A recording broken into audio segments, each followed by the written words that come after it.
Good morning, everyone. The Panda Photographer here. And yesterday's video, a lot of people were not really happy with the video's information about the Speedlights overpowering the sun. So here I have my Pelican case, and here I have 4 Godox TT600 flashes. Okay. The reason why I have 4 is because Speedlights are more versatile and more flexible. Okay. And they work really well, especially when you're doing weddings and doing event photography, party photography, gatherings, conventions, and other events. But today I'm going to redo the test using the Pateron SP90mm micro lens on the Sony a77 Mark II crop sensor body, which is equivalent of 135. 90 times 1.5 is 135. Now keep in mind that I'm in the same location that I was in yesterday. Now you can see there's no shade, and the sun was actually above me yesterday. So keep that in mind. If you watch the video carefully, you can see the sun was above me yesterday. And here's where I have the flash set up at this line.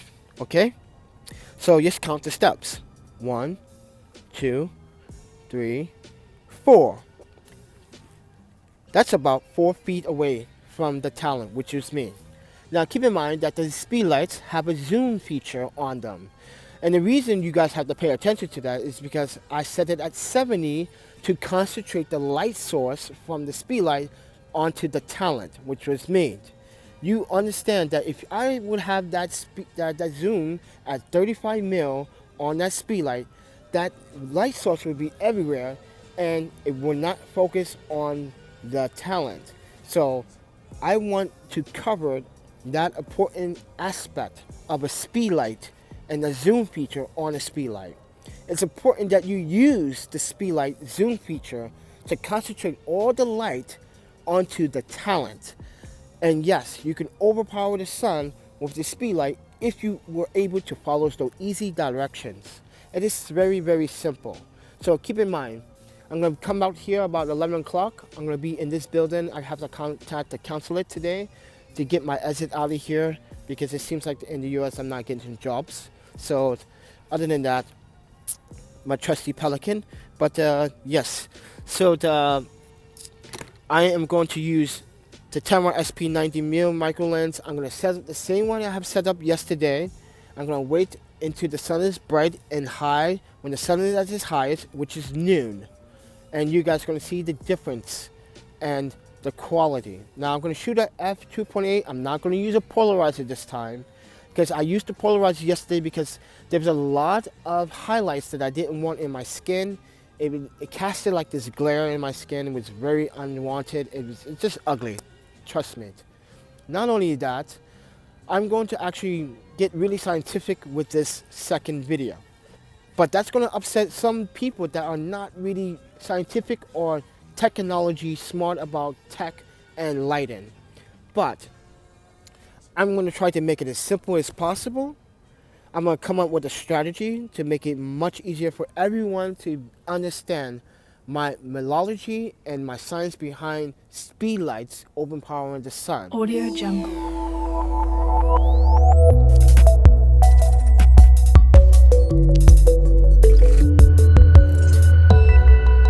Audio Jungle. Hello everyone, the Panda Photographer is back, and the time is actually 11:27 a.m. and the sun is actually really high at this point.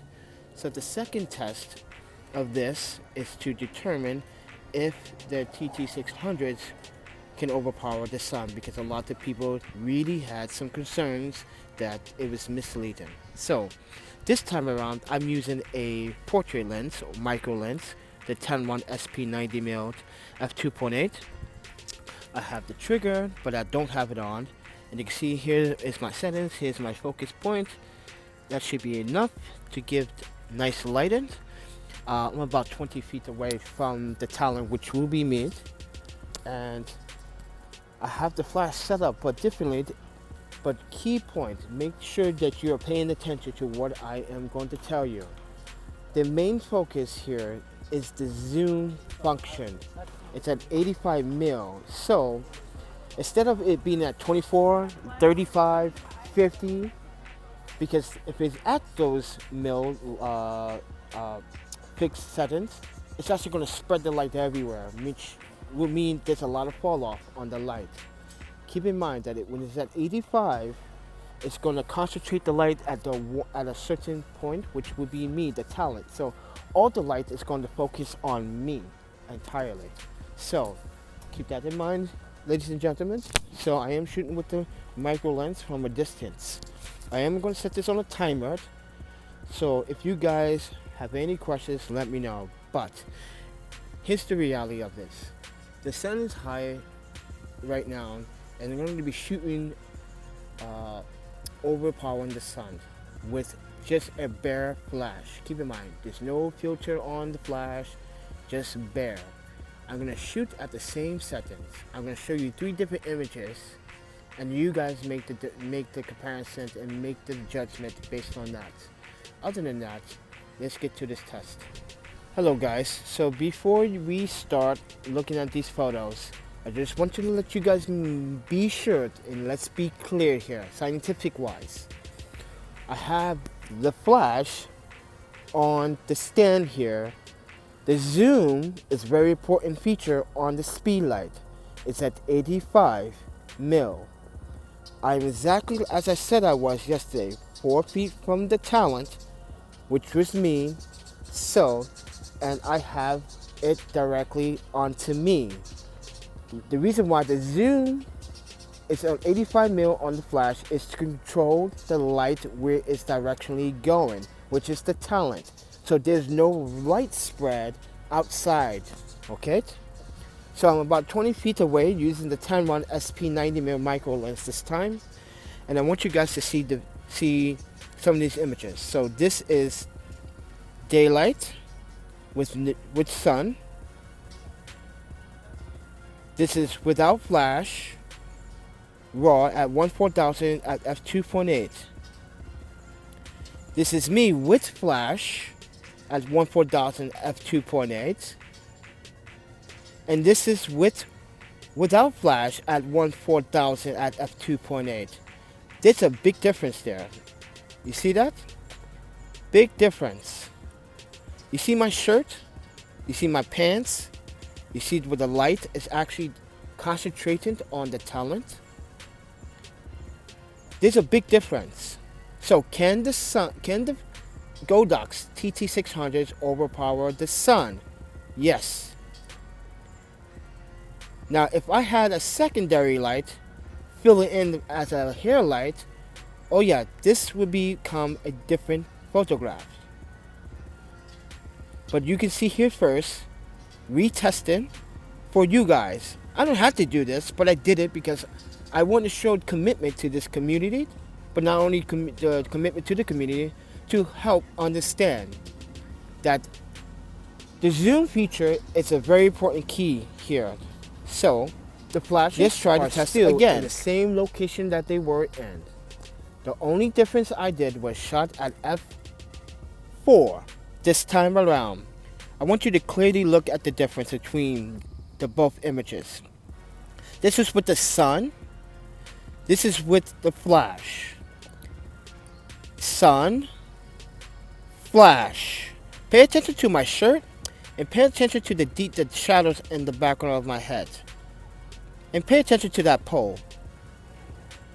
Sun, flash. Oops, sorry about that.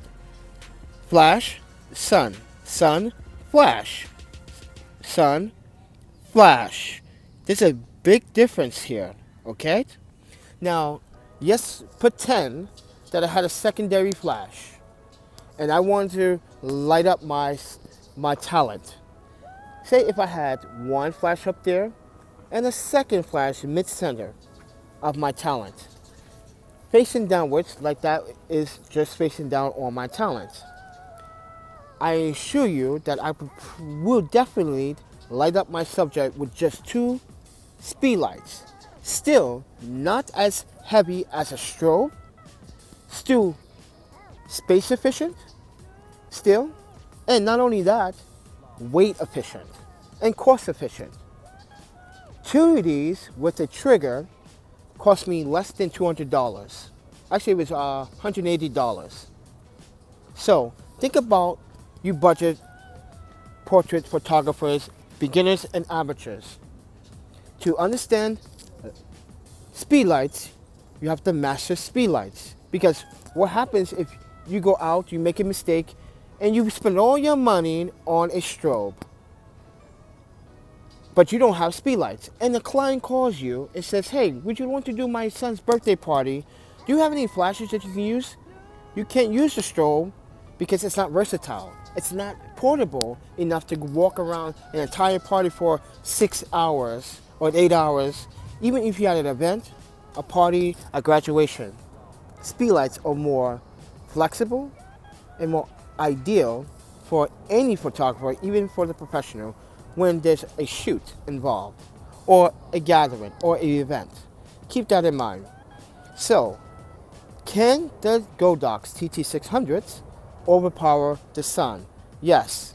Keep in mind, no filter was made, but keep in mind also using a micro lens this time. Okay? Keep in mind that if I had a secondary flash mid-center, I can light up my subject. But why would I need a secondary flash? If I was to just tip this portrait size, I'm pretty sure that light spread would come very much even onto the talent. Would we like to test that theory? Now yes, I do have the test that flash theory on a three-way depth lock. That's what I call these things, three-way depth lock. So now I have the flash horizontally, so therefore, portrait.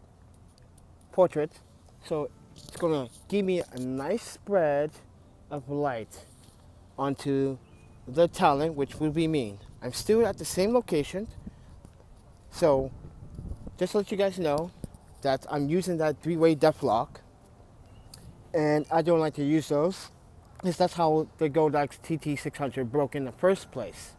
But we're gonna test this theory. Everyone. I'm gonna show you some images. Still shot at f4, but you can clearly see the sun. It's not giving it much justice. And look, there's some purple fringing on the shirt. That might just be the pattern of my shirt. But look what happens when I use a flash. You see the light spread now? Look at the pants, look at the shirt. See the difference? Let me zoom in so you can see the purple fringing. Look at that, serious purple fringing right there. Here we go. It's in focus.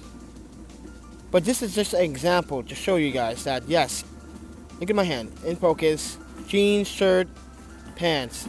Now, let's go back to this other image and view it one more time, zoom in, and you can definitely see, you can't see my eyes, for one.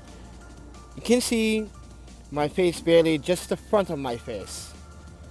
You see the shirt has less purple fringing due to the flash. But you can see there's no light here on my pants, barely. But go again. Light on my shirt, light on my face. Yes.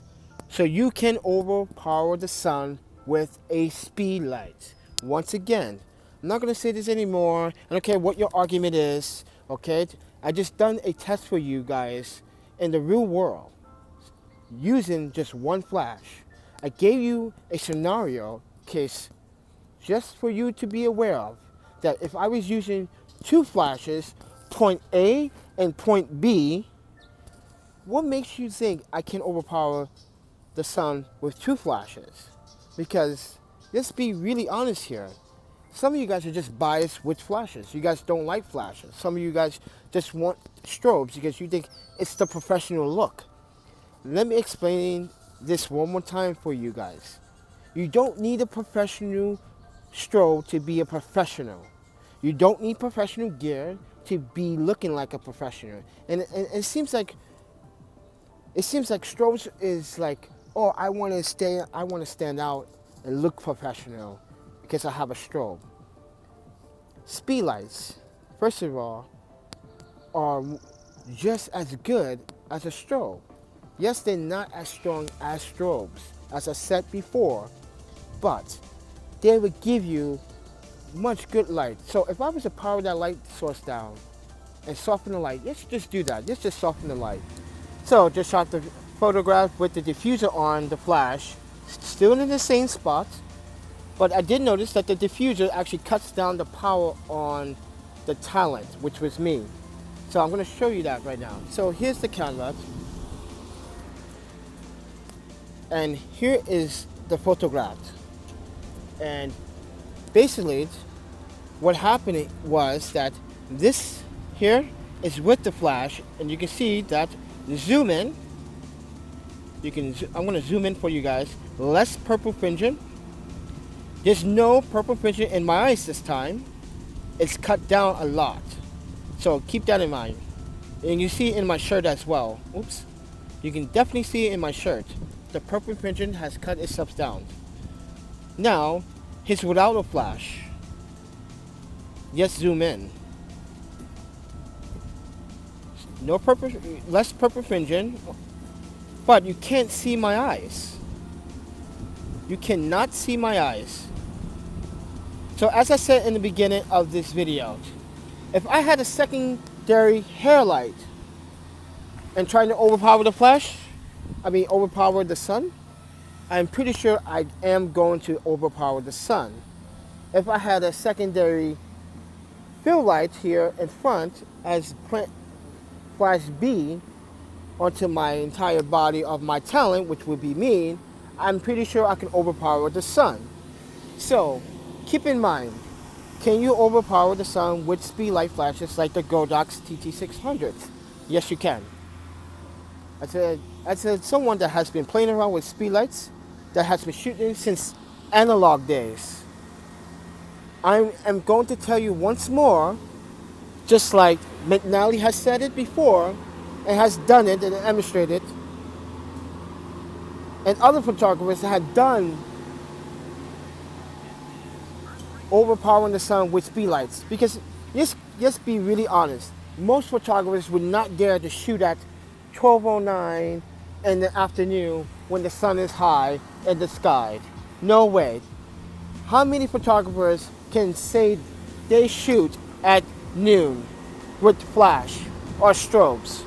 Not very many. So ask yourself this: have you ever shot noon? Have you ever shot anything at noon with flash or strobes? Leave the comments down below. This is a 10-2 for amateur and beginner photographers. I'm sorry about the background. Look at this guy.